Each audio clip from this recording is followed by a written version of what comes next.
Picking lamandra grass was one of the ways this First Nations mother connected her daughter with their shared culture.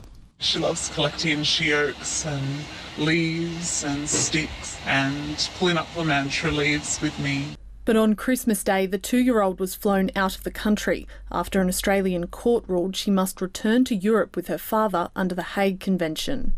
A First Nations child must have access to country and community and culture. All these things have now been ripped from her. The mother, who cannot be identified for legal reasons, says she never intended to give birth outside Australia and left Europe when their daughter was 7 months old to escape domestic violence. Allegations the father denies. I don't know exactly where she is, but I know that she's not thriving.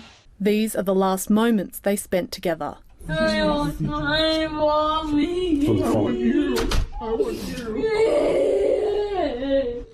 The Hague Convention is an international treaty designed to prevent child abduction. Under the law, judges are compelled to return children to the country they grew up in.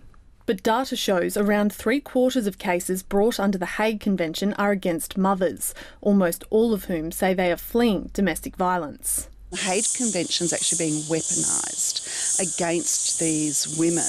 We have changed through legislation. Courts can and should take into account issues like domestic violence. The changes, which cannot be applied retrospectively, mean the courts can consider domestic violence before making a return order, but it's not mandatory. Experts say the government should have strengthened the wording of the legislation and looked at provisions for First Nations children, given no Indigenous Australians are signatories to the treaty. I think it's a continuation of the stolen generation, because they're taking First Nations children from their First Nations mothers. The government's not giving any serious consideration to the rights of First Nations children.